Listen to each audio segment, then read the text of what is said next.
शुभ प्रभात। आपका स्वागत है इस ऑनलाइन क्लासेस में। मैं Chandrashekhar Roy, assistant professor, Kashi Sahu college Saraikela, department of history, Kolhan university.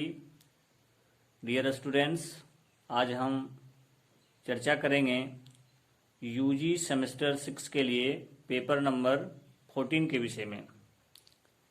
और आज का मेरा जो महत्वपूर्ण टॉपिक है वो है विभाजन और इसके बाद, यानी भारत का जब विभाजन हुआ तो उसके बाद क्या क्या समस्या आई, उसके बारे में आज हम चर्चा करने का प्रयास करेंगे। स्वतंत्रता की खुशियां विभाजन की त्रासदी भी इसके साथ लेकर आई थी। यानी एक तरफ जहां भारत स्वतंत्र भी हुआ, खुशी आई, लेकिन दूसरी तरफ गम ये था कि इसका विभाजन हो गया। एक परिवार जो पहले एकजुट था वो एकजुट न रह सका। बड़े पैमाने पर सांप्रदायिक हिंसा और विस्थापन हुआ। इस प्रकार प्रारंभ में ही एकता और सामाजिक एकजुटता को औपनिवेशिक शासन द्वारा छोड़ी गई, विरासत द्वारा चुनौती दी गई। अब हम लोग देखते हैं कि विरासत और विभाजन के मुद्दे जैसे आपका सीमाएं हैं, विस्थापन है, पुनर्वास है, इन सारी बातों का हम लोग आज चर्चा करने का प्रयास करेंगे। जैसे आज़ादी में पाकिस्तान के साथ था, आज़ादी के समय जो भारत जो है पाकिस्तान के साथ था। इस प्रकार ब्रिटिश भारत के विभाजन के कारण दो राष्ट्र राज्य अस्तित्व में आए। पाकिस्तान ब्रिटिश शासन द्वारा उत्पन्न की गई सांप्रदायिक राजनीति का चरमोत्कर्ष था। मतलब ब्रिटिश ने जो सांप्रदायिकता का बीज पहले डाल चुका था उसका फल बाद में आके मिला जब इसका विभाजन हो गया। क्योंकि ये विभाजन का जो बीज है वो पहले डाला जा चुका था, बस ये जो है सो वृक्ष के रूप में पल्लवित हुआ इस समय। आगे है कि आपको पता है जिसका मुस्लिम लीग द्वारा द्विराष्ट्र सिद्धांत के रूप में समर्थन किया गया था। मुस्लिम लीग हमेशा द्विराष्ट्र का सिद्धांत को समर्थन करता था। 1940 के दशक की उग्र परिस्थितियां और कई अन्य राजनीतिक घटनाओं के कारण राजनीतिक स्तर पर कई बदलाव आए। कांग्रेस और मुस्लिम लीग के बीच राजनीतिक प्रतिस्पर्धा तथा ब्रिटिश सरकार की भूमिका जैसी कई अन्य वार्ता के कारण पाकिस्तान के निर्माण की मांग मान ली गई। यानी ऐसे सांप्रदायिक दंगे होने लगे, ऐसी घटनाएं घटने लगी, तो पाकिस्तान का जो विभाजन का मांग था उसको फिर अंततः मान लिया गया। क्योंकि इससे देश में दंगे फैल गए थे, चारों ओर विरोध हो रहा था, तो इस तरह का दंगे फसाद ना हो, इसलिए मजबूरन इसके विभाजन को मानना पड़ा। अब हम लोग देखते हैं सीमा रेखा। अब एक बहुत ही महत्वपूर्ण कार्य सीमाओं के सीमांकन का था। माउंटबेटन की 3 जून की योजना के फलस्वरूप ब्रिटिश न्यायवादी, ध्यान दीजिएगा, this is very very important, British न्यायवादी सर सिरिल रेडक्लिफ, नाम बहुत महत्वपूर्ण है, इसको आप नोट कर लीजिएगा। सर सिरिल रेडक्लिफ की अध्यक्षता में 2 सीमा आयोग नियुक्त किए गए। कितने सीमा आयोग नियुक्त किए गए? 2 सीमा आयोग नियुक्त किए गए। एक बंगाल और एक पंजाब के लिए, एक बंगाल के लिए और एक पंजाब के लिए। इसका कार्य एक सुनिश्चित समय सीमा में हिंदू तथा मुस्लिम बहुसंख्य वाले परंतु संलग्न प्रदेशों अथवा ग्रामों का मानचित्रों पर निर्धारण करना था। जनसंख्या के साथ साथ अन्य तत्वों जैसे संचार के साधन, नदियों तथा पहाड़ों पर भी आज ध्यान रखना था। ऐसा नहीं है कि केवल जमीन, सारा चीज, पहाड़ है, नदी है, किनके किस सीमा में कौन नदी रहेगी, कौन सा पर्वत किनके अंदर रहेंगे, इन सारी बातों का भी ध्यान रखा जाना था। इस कार्य के लिए 6 सप्ताह का समय निर्धारित किया गया। कितना समय का निर्धारित किया गया? 6 वीक्स, 6 सप्ताह का समय निर्धारित किया गया। आयोग में 4 अन्य सदस्य भी थे, लेकिन कांग्रेस और मुस्लिम लीग के बीच गतिरोध था। किसके बीच गतिरोध था? कांग्रेस और मुस्लिम लीग के बीच गतिरोध था। 17 अगस्त 1947 को रेडक्लिफ महोदय ने अपने निर्णय की घोषणा की। 17 अगस्त 1947 को रेडक्लिफ महोदय ने अपने निर्णय की घोषणा की। रेडक्लिफ निर्णय के निहितार्थ यानी इसके क्या थे? इस निर्णय में धार्मिक बहुसंख्यक के सिद्धांत का पालन करने का निर्णय लिया गया, जिसका अर्थ था कि ऐसे क्षेत्र जहां मुसलमान बहुसंख्या में हैं वहां पाकिस्तान के क्षेत्र का निर्माण किया जाएगा। यानी ऐसे क्षेत्र जहां मुस्लिम भाई का यानी मुस्लिम लोगों का पॉपुलेशन ज्यादा है, ठीक है, वहीं पर पाकिस्तान का निर्माण किया जाएगा। लेकिन कांग्रेस और मुस्लिम लीग के गतिरोध था। 17 अगस्त 1947 को रेडक्लिफ महोदय ने अपने निर्णय की घोषणा की। भैया देखो, जहां पर मुस्लिम लोगों की संख्या ज्यादा है वो पाकिस्तान हो जाएगा। ठीक है, अब आगे बात करेंगे। वही बात हुआ, रेडक्लिफ महोदय वही बोले कि देखिए जहां जनसंख्या ज्यादा है वो एरिया आपका पाकिस्तान का हो जाएगा। ठीक है, चलिए। धार्मिक बहुसंख्या के सिद्धांत ने अत्यधिक कठिन परिस्थितियों को जन्म दिया।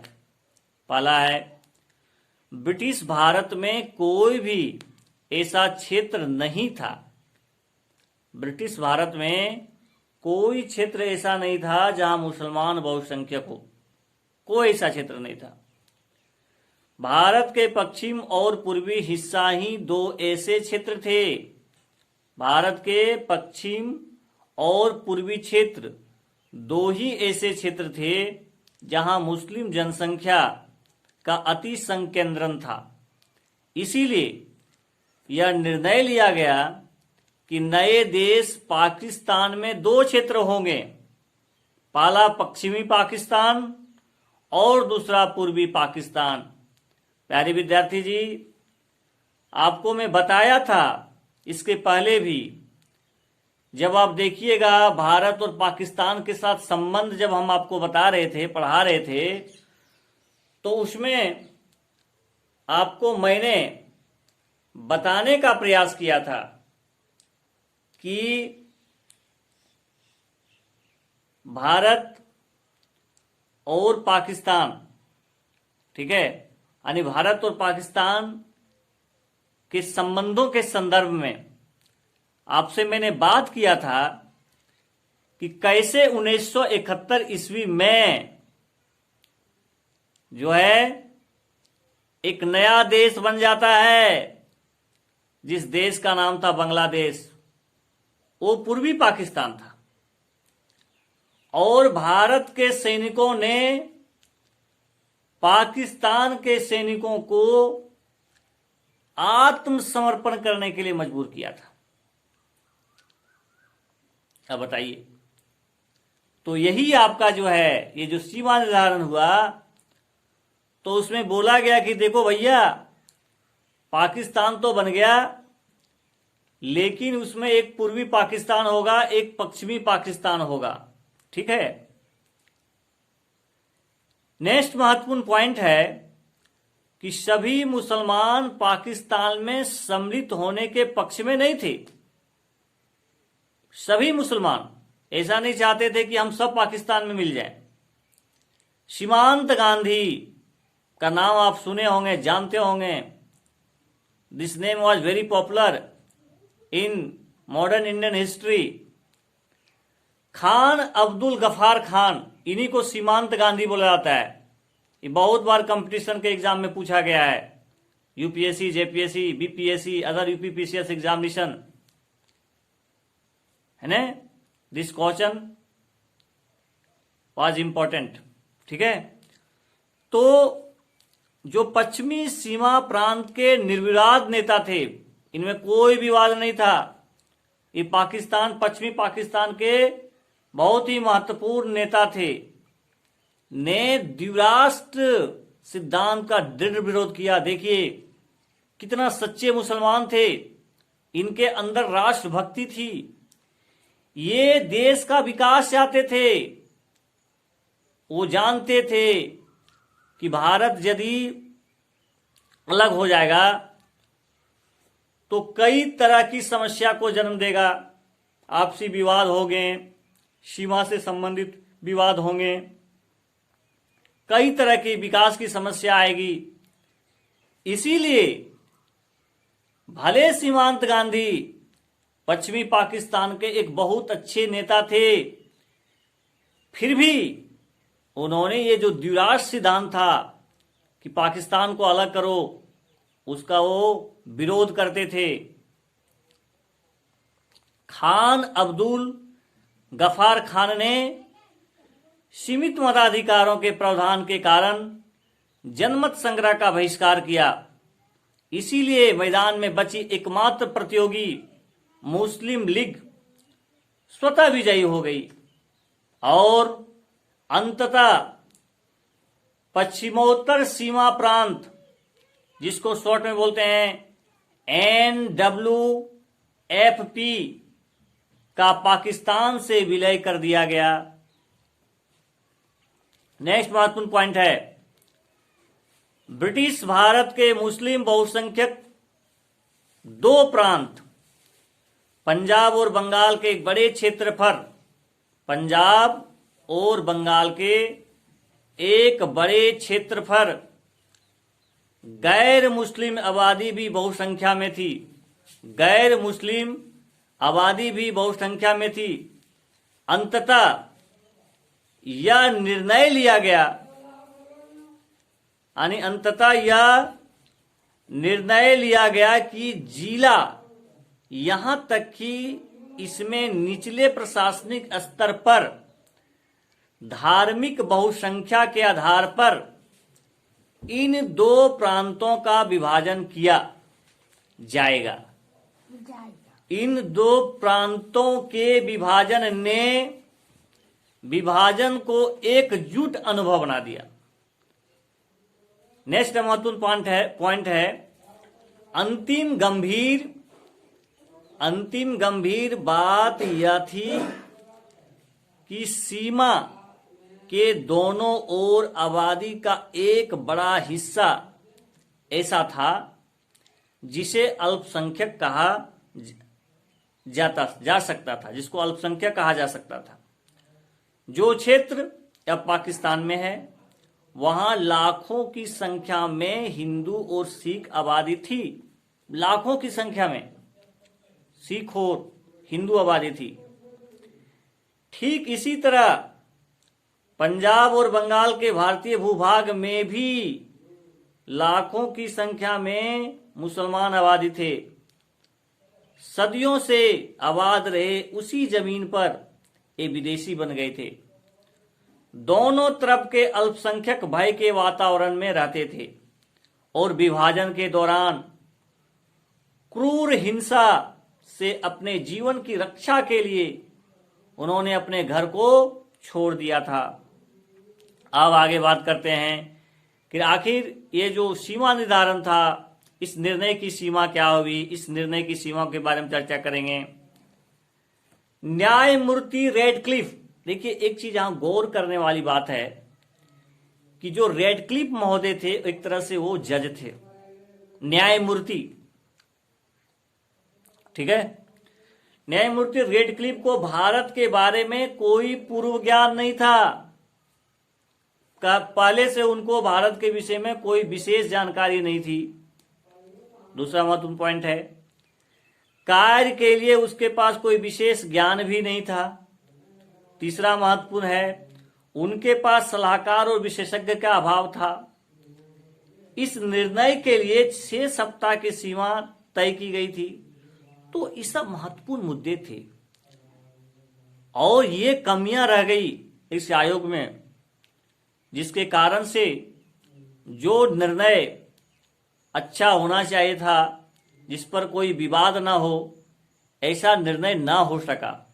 जो अभी मैं कारण आपको बताया कि उनको कार्य का अनुभव नहीं था, उनको कोई सलाहकार नहीं था, समय निर्धारित किए थे, जल्दीबाजी में उनको निर्णय देना था, जिसके कारण से वो विवाद का सॉल्यूशन आज तक नहीं हो पाया है।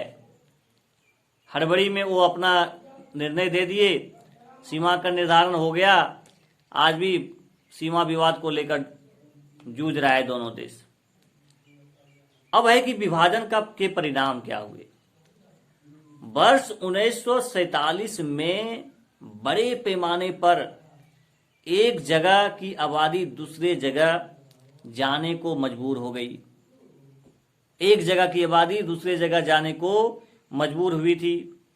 आबादी का स्थानांतरण आकस्मिक, अनियोजित और त्रासदी से भरा था।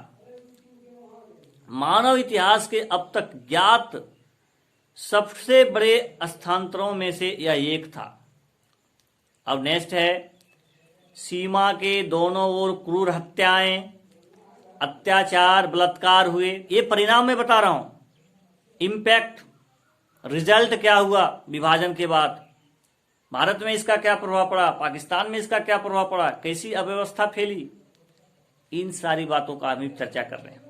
अभी आपको मैं बताया कि सीमा के दोनों ओर, चाहे वो इंडिया हो पाकिस्तान, पूरा जोर हत्या होने लगा, अत्याचार होने लगे, बलात्कार होने लगे।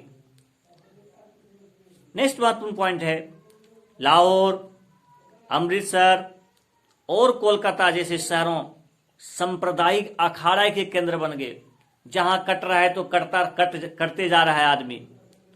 मारकाट पूरा भयंकर हुआ, सांप्रदायिक दंगे पूरा काफी हुए। कई घटनाएं ऐसी भी हुई जिसमें परिवार के सम्मान को संरक्षित रखने के लिए महिलाओं को अपने ही परिवार के सदस्यों द्वारा मार दिया गया था। ऐसी विकराल दयनीय घटनाएं विभाजन के बाद हुई। नेक्स्ट महत्वपूर्ण पॉइंट है, महिलाओं को जबरन विवाह करना पड़ा और धर्म परिवर्तन करना पड़ा। क्या करेंगे, यदि मान लीजिए उनकी संख्या कम है तो मजबूरन अपने धर्म को बदलना पड़ा वहां एडजस्ट करने के लिए। वित्तीय संपदा के साथ साथ सरकारी अधिकारियों के टेबल, कुर्सियों, यहां तक कि पुलिस के वाद्य यंत्रों तक का बंटवारा हुआ। कुर्सी का भी बंटवारा हुआ, टेबल का भी बंटवारा हुआ। ठीक है, क्योंकि विभाजन होंगे, देखते होंगे घर में जब विभाजन होता है, घर में जब बंटवारा होता है तो एक एक सामान का बंटवारा होता है। आपके पास मान लीजिए 4 लोटा है, 2 भाई 2-2 लोटा ले लिए। थाली का भी बंटवारा होता है, बर्तन का भी बंटवारा होता है, जमीन का भी बंटवारा होता है, घर का भी बंटवारा होता है, हर एक वस्तु का बंटवारा होता है जब विभाजन होता है। तो यही बंटवारा बृहद स्तर पर आप सोचिएगा तो भारत और पाकिस्तान के बीच में था कि जब हम अलग हो गए तो भैया हमको भी तो दो कुर्सियां, दो टेबल, दो सामान, दो जो भी वस्तुएं हैं उसका बांटो। तो उन्होंने आज एक विवाद, कोई इस पर देखिए आज जूझ रहा है, कितना हमारा इन्वेस्टमेंट जा रहा है, पाकिस्तान का भी जा रहा है, एक बहुत बड़ी समस्या बनी हुई है, मनमुटाव बना हुआ है। आखिर ऐसा हुआ क्यों, आप कभी सोचे? देखिए इसका जड़ यहां है। रेडक्लिफ ने, जो एक न्यायाधीश थे, जुडिशरी जज थे, और उनको कोई विशेष जानकारी भारत के विषय में नहीं था, उनको कोई कार्य अनुभव नहीं था, उनको कोई सहयोगी नहीं था। ठीक है, तो बताइए उससे आप कैसे अच्छा रिजल्ट का कामना करते हैं? कभी संभव होगा? और वही हुआ। उन्होंने जो हड़बड़ी में एक टाइम पीरियड बटा हुआ था, कितना दिन में आपको रिपोर्ट देना है, आयोग गठित हुई थी, तो हड़बड़ी में उन्होंने अपना निर्णय दे दिया और वो निर्णय की वजह से आज ये सीमा विवाद बना हुआ है। आतंकवादी का बढ़ावा हो रहा है, टकराव हो रहे हैं, सैनिकों को मारा जा रहा है। इस तरह का विवाद का जो मुख्य बिंदु अभी आपको पता चल गया होगा, रेड क्लिफ, जो सीमा निर्धारण करने के लिए एग्जाम में पूछा जाता है ज्योग्राफी में, कि रेड क्लिफ जो रेखा है वो किन दो देशों के बीच सीमा का निर्धारण करता है? तो भारत और पाकिस्तान। याद रखिएगा, this is very very important questions for examination, for competitive examination. ठीक है, तो सब चीज का बंटवारा हुआ। ऐसा अनुमान किया जाता है कि विभाजन के कारण, due to division between two country, 80 lakh लोगों को अपना घर बार छोड़कर सीमा पार जाना पड़ा। जब विभाजन हो गया तो 80 लाख लोग यहां से भी वहां गए और वहां से भी यहां आए, घर बार छोड़ना पड़ा। विभाजन के समय हुई हिंसों में 5 से 10 लाख लोगों ने अपनी जान गंवाई। बताइए, 5 to 10 लाख पीपल ने अपनी जान गंवाई विभाजन के कारण से। मुझे कितनी बड़ी त्रासदी, कितना बड़ा इसका इंपैक्ट पड़ा, देख लीजिए। 5 से 10 लाख लोगों की जान गई, 80 लाख लोग अपना जो घर था उसको छोड़ के फिर दूसरे जगह सीमा से इधर से उधर हुए। अब हम चर्चा करेंगे राहत और पुनर्वास। ठीक है भैया, कोई आदमी कोई सीमा पार करके हमारे देश में आ गया, अब उसका क्या होगा? उसको जगह देना पड़ेगा ना, खाने की व्यवस्था करनी पड़ेगी ना, उसी को बोलते हैं पुनर्वास, रिलीफ। उसका सेटलमेंट करना पड़ेगा, रोजगार देना पड़ेगा।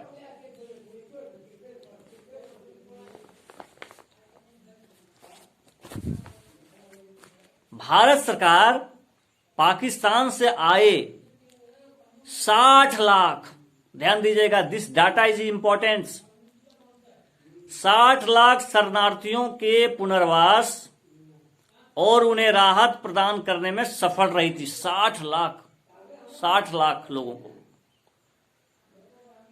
शरणार्थियों के देख रेख के लिए राहत और पुनर्वास विभाग की स्थापना की गई थी। कौन सा विभाग की स्थापना की गई थी? राहत और पुनर्वास विभाग की स्थापना की गई थी। नेक्स्ट है, बंबई के कोलवाड़ा और कुरुक्षेत्र में शरणार्थी शिविर स्थापित किए गए थे। क्या स्थापित किए गए थे? शरणार्थी शिविर। नेक्स्ट है, भारत सरकार के द्वारा यह निर्देशित किया गया था कि पश्चिमी पंजाब से आने वाले हिंदू और सिख शरणार्थियों को कुरुक्षेत्र के शरणार्थी शिविर में रखा जाए। आप देखिएगा, यही वजह है कि आपका हरियाणा और पंजाब के एरिया में ज्यादा सिख लोग हैं। सिख लोगों का पुनर्वास किया गया, उनको शिविरों में जगह दिया गया था। एक खुले मैदान पर तंबुओं का विशाल शहर स्थापित हो गया। अब वो शहर जो है तंबू वाला विशाल शहर स्थापित हो गया। कुरुक्षेत्र पश्चिम पंजाब में आने वाले शरणार्थियों के लिए स्थापित लगभग 200 शिविरों में से सबसे बड़ा था। सबसे बड़ा शिविर जो था लोगों को रहने के लिए, वो कुरुक्षेत्र में था। आपको मालूम होना चाहिए कुरुक्षेत्र कहां पर है? कुरुक्षेत्र हरियाणा में है। सिंध क्षेत्र से आने वाले शरणार्थियों के लिए मुंबई में 5 शरणार्थी शिविर बनाए गए थे। कुछ शरणार्थी सत्ता हस्तांतरण की तारीख से पहले ही पहुंच गए थे। इसमें मुख्य रूप से व्यवसायी थे। कौन से थे? व्यवसायी थे, जिन्होंने अपनी संपत्तियों को पहले ही बेच दिया था और फिर स्थानांतरित हो गए। अब मुंबई में देखिएगा बहुत सारे व्यवसायी लोग बसे हुए हैं। यही सब रीजन है। हालांकि एक विशाल जनसंख्या 15 अगस्त 1947 के बाद आई, एक विशाल पॉपुलेशन। जिनके शरीर पर बहुत ही कम कपड़े थे, वे किसान थे जो आखिर पल तक वहां रुके रहे, आखिर पल तक वहां रुके रहे और चाहते थे कि उन्हें सम्मानजनक जीवन का आश्वासन दिया जाए तो वो पाकिस्तान में रह सकते हैं। यानी किसान लोग ज्यादा हड़बड़ाया नहीं, वो बोलते थे कि भैया हमको यहां रहने दे दोगे, आश्वासन दे दोगे कि किसी तरह का हमको दिक्कत नहीं होगा तो फिर हम यहीं रह जाते हैं, दिक्कत क्या है। लेकिन सितंबर और अक्टूबर में जब पंजाब में हिंसा बहुत बढ़ गई तो अपने विचार को त्यागना पड़ा। हिंदू और सिख लोग सड़क, रेल, समुद्र मार्ग द्वारा या पैदल ही भारत चल के आए। जब वहां हिंसा बढ़ने लगी तो उन लोगों को फिर क्या होना पड़ा, आना पड़ा। शरणार्थी को अस्थाई घर, उत्पादक कार्यों की आवश्यकता थी। एक अस्थाई घर हो और कोई कार्य मिल जाए फिर दिक्कत क्या है। शरणार्थियों को अस्थाई रूप से रहने के लिए भूमि की आवश्यकता थी। भारत से पाकिस्तान की तरफ से भी एक बड़ा प्रवास हुआ। इस प्रकार पंजाब के पूर्वी हिस्सों में मुसलमान द्वारा खाली की गई भूमि पर शरणार्थियों को पुनर्स्थापित करने का प्रयास किया गया। यदि इतिहास में जनसंख्या का स्थानांतरण सबसे बड़ा जनप्रवाह रहा है तो अब दुनिया में सबसे बड़ा पुनर्वास अभियान प्रारंभ हुआ था। यानी भैया इतना बड़ी जनसंख्या आ गई तो उसका पुनर्वास तो होना चाहिए ना, उसको रोजगार चाहिए ना। अब है कि जहां पश्चिमी पंजाब में हिंदुओं और सिखों द्वारा 2.7 मिलियन हेक्टेयर भूमि छोड़ी गई थी, वहीं पूर्वी पंजाब में मुसलमानों में केवल 1.9 मिलियन हेक्टेयर भूमि ही छोड़े। नेक्स्ट महत्वपूर्ण पॉइंट है कि पश्चिमी क्षेत्रों में उन्नत मृदा संसाधन थे, पश्चिमी क्षेत्रों में उन्नत मृदा संसाधन थे और सिंचाई के पर्याप्त साधन भी क्या था, उपलब्ध था। सिंचाई का पर्याप्त साधन भी उपलब्ध थे।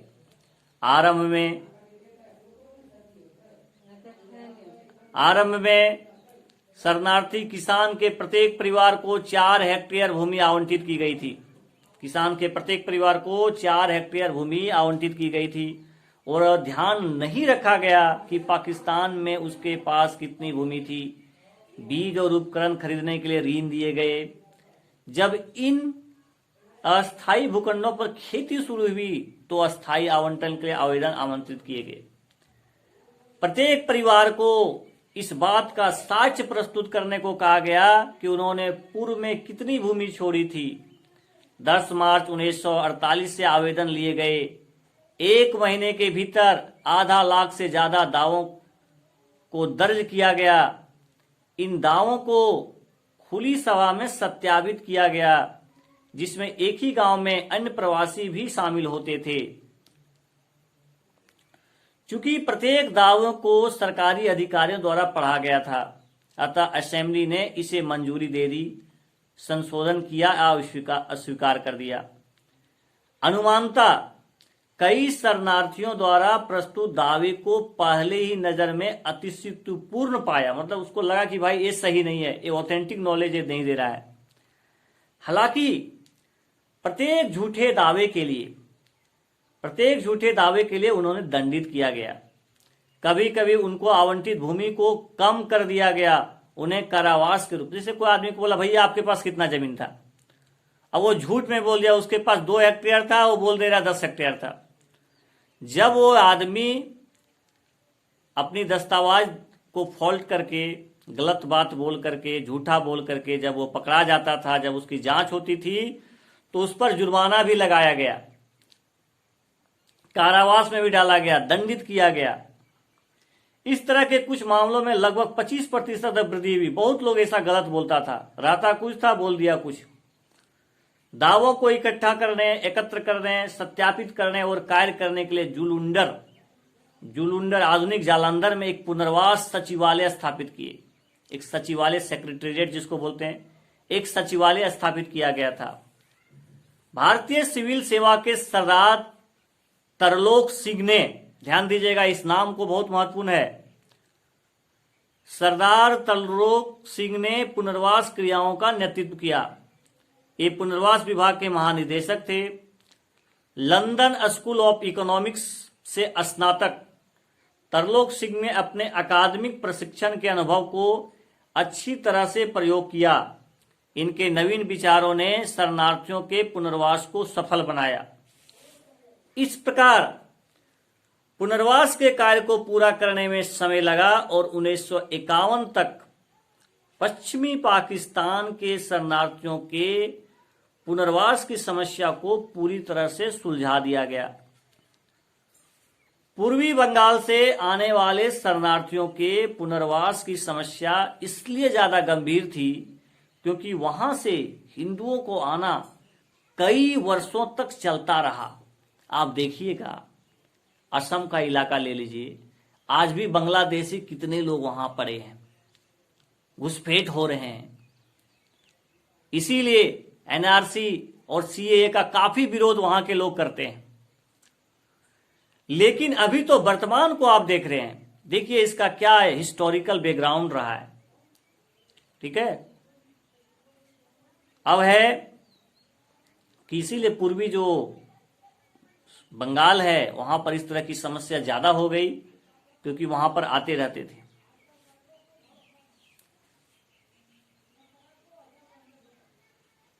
ठीक है, आज के लिए बस इतना। आप सभी को बहुत बहुत धन्यवाद।